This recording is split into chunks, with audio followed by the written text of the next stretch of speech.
Hello दोस्तों, आज मैं आप सभी के लिए लेकर आया हूँ 25 सितंबर 2021 का करंट अफेयर्स। तो चलिए हम लोग स्टार्ट करते हैं और इससे जुड़े हुए देखते हैं महत्वपूर्ण प्रश्न जो आने वाले एग्जाम की दृष्टि से बहुत ही खास हैं। तो आज का पहला क्वेश्चन है दोस्तों कि 400 डेज यानी कि 400 डेज यानी 400 दिन पुस्तक का ट्रेलर जारी किया गया है, यह किसके द्वारा लिखा गया है? तो इसका सही जवाब हो जाएगा दोस्तों चेतन भगत। चेतन भगत जो है युवा लेखक हैं, इनके द्वारा लिखा गया है। याद रखिएगा, सलमान रुश्दी भी लेखक है, अरविंद डिग्गा भी लेखक है, मुल्क राज आनंद भी लेखक है। वाइट टाइगर पुस्तक के लिए अरविंद डिग्गा लेखक हैं। सैटनिक वर्सेस सलमान रुश्दी बहुत ही महत्वपूर्ण पुस्तक है दोस्तों। चेतन भगत 8 अक्टूबर 2021 को अपना नया उपन्यास शीर्षक 400 डेज रिलीज करेंगे। इसके लिए उन्होंने कवर भी जारी किया है, द गर्ल इन रूम 105, और ये हो गया एक अरेंज मर्डर के बाद यह तीसरा उपन्यास है जिसमें सस्पेंस, मानवीय रिश्ते, प्यार, दोस्ती, पागल दुनिया जिसमें हम रहते हैं और सबसे बढ़कर एक माँ का कभी हार न मानने का दृढ़ संकल्प की कहानी है। तो लॉन्च करेंगे 400 डेज।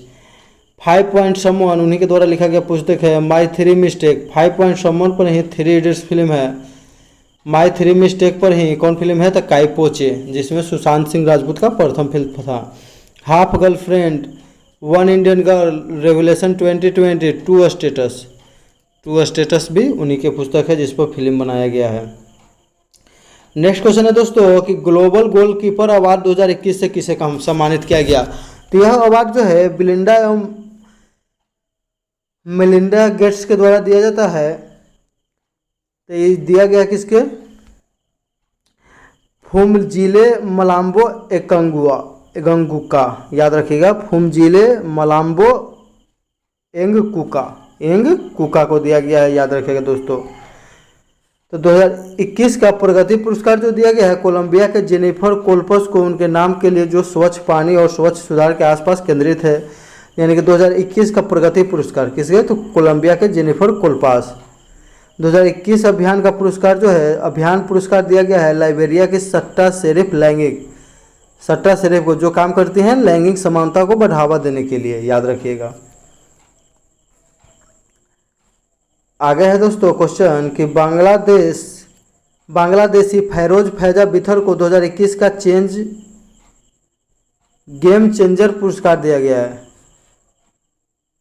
Change maker award. याद रखिएगा दोस्तों, चेंज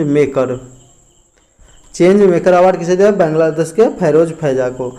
और बांग्लादेश के प्रधानमंत्री शेख हसीना को SDG प्रोग्रेस अवार्ड से सम्मानित किया गया है। याद रखिएगा। नोबेल शांति पुरस्कार विजेता कैलाश सत्यार्थी को संयुक्त राष्ट्र महासचिव एंटोनियो गुटेरेस ने क्षेत्रीय संयुक्त राष्ट्र महासभा में एक सतत विकास लक्ष्य अधिवक्ता के रूप में भारतीय को नामित किया है। नोबेल शांति पुरस्कार इनको मिला था 2014 ईस्वी में मलाला यूसुफजई के साथ। और मलाला यूसुफजई की बात करें दोस्तों तो जो है सबसे कम उम्र में नोबेल पुरस्कार प्राप्त करने वाले व्यक्ति हैं और महिला भी है। उनको 17 वर्ष में ही मिल गया है नोबेल शांति पुरस्कार। और पुरुष में लॉरेंस ब्रैग। याद रखिएगा। प्रधानमंत्री नरेंद्र मोदी 27 सितंबर को राष्ट्रीय डिजिटल स्वास्थ्य मिशन के राष्ट्रवादी रोल आउट की घोषणा करेंगे, जिसका नाम बदलकर प्रधानमंत्री डिजिटल स्वास्थ्य मिशन कर दिया गया है। यानी राष्ट्रीय डिजिटल स्वास्थ्य मिशन को नाम बदलकर क्या कर दिया गया दोस्तों? तो प्रधानमंत्री डिजिटल स्वास्थ्य मिशन कर दिया गया। इसके तहत लोगों को एक यूनिक डिजिटल हेल्थ आईडी प्रदान की जाएगी, जिसमें व्यक्ति के सभी स्वास्थ्य रिकॉर्ड होंगे। आधार और उपभोक्ता के मोबाइल नंबर जैसे विवरण का उपयोग करके आईडी बनाई जाएगी। याद रखिएगा दोस्तों। PFRDA के द्वारा NPS दिवस कब मनाया जाएगा दोस्तों? तो इसको मनाया जाएगा 31 अक्टूबर को। NPS दिवस कब मनाया जाएगा दोस्तों? 31 अक्टूबर को। 2 अक्टूबर को महात्मा गांधी का जन्म दिवस है। याद रखिएगा दोस्तों। तो PFRDA का फुल फॉर्म है pension fund regulatory and development authority. NPS की स्थापना 2004 ईस्वी में किया गया था 1 अप्रैल से। याद रखिएगा दोस्तों। बिटकॉइन के संस्थापक कौन है? तो सतोशी नाकामोतो, जो कि जापान से। कहाँ से दोस्तों संबंधित है? जापान। बिटकॉइन जो है क्रिप्टो करेंसी है, याद रखिएगा। सबसे चर्चित क्रिप्टो करेंसी कौन है? तो बिटकॉइन। प्रतिमा का अनावरण कहाँ किया गया है? तो ये अनावरण किया गया दोस्तों हंगरी। हंगरी जो है बुडापेस्ट की राजधानी है, जो कि डेन्यूब नदी के किनारे स्थित है, याद रखिएगा दोस्तों। बिटकॉइन के संस्थापक सतोशी नाकामोतो की प्रतिमा का अनावरण हंगरी की राजधानी बुडापेस्ट में किया गया है। कहाँ में? तो हंगरी की राजधानी जो है बुडापेस्ट, वहाँ पर किया गया है। डेन्यूब नदी के किनारे विकास प्रतिभा का अनावरण किया गया है। तो ये प्रतिमा का अनावरण किया गया दोस्तों, याद रखिएगा। बिटकॉइन को वैध मुद्रा घोषित करने वाला प्रथम देश कौन है? तो अल सल्वाडोर। कौन है दोस्तों? तो अल सल्वाडोर। इसने ही सबसे पहले कानूनी मान्यता भी दिया और वैध मुद्रा भी घोषित किया अपने देश का, तो अल सल्वाडोर। केंद्रीय शिक्षा मंत्रालय ने 12 सदस्यीय समिति का गठन किया है। इसके अध्यक्ष कौन हो गए? तो इसके अध्यक्ष दोस्तों हो गए के कस्तूरीरंगन। नेशनल एजुकेशन पॉलिसी 2020 जो लागू किया गया है, तो के कस्तूरीरंगन ही उसके अध्यक्ष भी थे, याद रखिएगा। 4 राष्ट्रीय पाठ्यक्रम ढांचे को विकसित करने वाले पैनल का नेतृत्व राष्ट्रीय शिक्षा नीति 2020 का मसौदा समिति के अध्यक्ष कौन हो गया? तो के कस्तूरीरंगन। शिक्षा मंत्री कौन है दोस्तों वर्तमान में? तो धर्मेंद्र प्रधान। NEP 2020 को लागू करने वाला प्रथम राज्य कौन हो जाएगा दोस्तों? तो कर्नाटक। दूसरा राज्य मध्य प्रदेश। अगर बोला जाए कि न्यू एजुकेशन पॉलिसी जो है 2020 से पहले कब आया था दोस्तों? तो 1986 में आया था, याद रखिएगा दोस्तों। इंटरनेशनल एस्ट्रोनॉमिकल यूनियन ने चंद्रमा के दक्षिण ध्रुव पर एक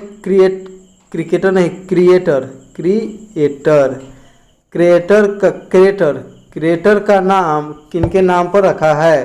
तो इसका सही जवाब हो जाएगा दोस्तों मैथ्यू हैंसन। क्या हो जाएगा? तो मैथ्यू हैंसन। अगर सरस्वती की बात करें तो सरस्वती के नाम पर जो है एक आकाशगंगा का नाम रखा गया है। आर्यभट्ट जो है भारत का प्रथम उपग्रह है जिसको प्रक्षेपित किया गया था, याद रखिएगा दोस्तों 1975 में। तो मैथ्यू हैंसन जो है आर्कटिका खोजकर्ता मैथ्यू हैंसन के नाम पर रखा गया है। अंतर्राष्ट्रीय खगोलीय संघ का मुख्यालय पेरिस फ्रांस में है। स्थापना 1919 में और इसके अध्यक्ष है इविन वैन डिस्योक। अमिताभ घोष की जंगलनामा अब यूएस आधारित अली सेठी संगीत आवाज़ के साथ एक ऑडियो बुक के रूप में जारी किया जाएगा। तो पूछा जाएगा ऑडियो बुक के रूप में अमिताभ घोष के किस पुस्तक को जारी किया जाएगा? तो ये जंगलनामा, याद रखिएगा जंगलनामा, याद रखिएगा। जंगल पुस्तक किसका लेखक है? जंगल। तो ये रुडयार्ड किपलिंग का है, याद रखिएगा रुडयार्ड किपलिंग।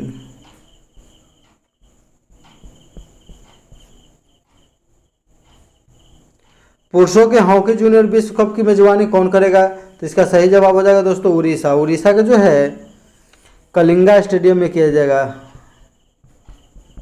याद रखिएगा। और नेक्स्ट वर्ल्ड कप भी पुरुष का जो है होने वाला है वो भी वहीं पर होगा। ओडिशा 24 नवंबर से 3 दिसंबर तक यहाँ कलिंगा स्टेडियम में पुरुषों के जूनियर विश्व कप की मेजबानी करेगा। हॉकी इंडिया ने हाल ही में उड़ीसा सरकार से 2 महीने में होने वाले पुरुष जूनियर विश्व कप के लिए उनका समर्थन करने के लिए संपर्क किया है। ये भी बता दें दोस्तों कि 10 सालों तक प्रायोजक जो है हॉकी टीम का, भारतीय हॉकी टीम का कौन राज्य रहेगा? तो उड़ीसा ही रहेगा दोस्तों, याद रखिएगा। जब ओलंपिक में जीता है पदक तब भी उड़ीसा ही था। ओडिशा के मुख्यमंत्री का नाम कौन है? तो नवीन पटनायक। राज्यपाल है गणेशी लाल, याद रखिएगा नवीन पटनायक और गणेशी लाल। अरुणाचल प्रदेश के पूर्व राज्यपाल और दिल्ली पुलिस आयुक्त युद्धवीर सिंह डडवाल का निधन हो गया है, याद रखिएगा।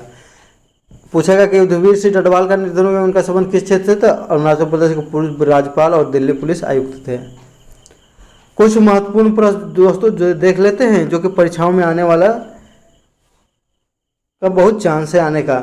5 करोड़ डाउनलोड तक पहुंचने वाला विश्व का सर्वाधिक तेज ऐप कौन है? तो आरोग्य सेतु ऐप, जिसको कोरोना ट्रैकिंग के रूप में जारी किया गया था भारत सरकार के द्वारा 2020 में, याद रखिएगा दोस्तों जब कोरोना फैला था पहली बार।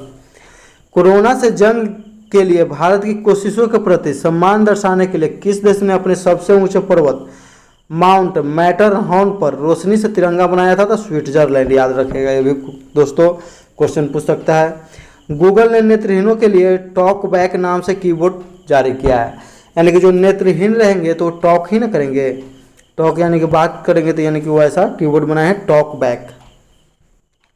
अगला क्वेश्चन है दोस्तों बहुत ही महत्वपूर्ण क्वेश्चन है, ये सबको आप लोग एकदम याद कर लीजिएगा। घर पर रोगियों को अस्थायी रूप से अनुपलब्ध दवाई उपलब्ध कराने हेतु धन्वंतरी योजना किस राज्य ने चालू किया? तो असम सरकार। धन्वंतरी कौन किया? तो असम सरकार, याद रखिएगा असम सरकार। अगर वीडियो अच्छा लगता है दोस्तों तो लाइक कर दीजिए, शेयर कर दीजिए, और जिन्होंने अभी तक सब्सक्राइब नहीं किया कृपया सब्सक्राइब कर लें।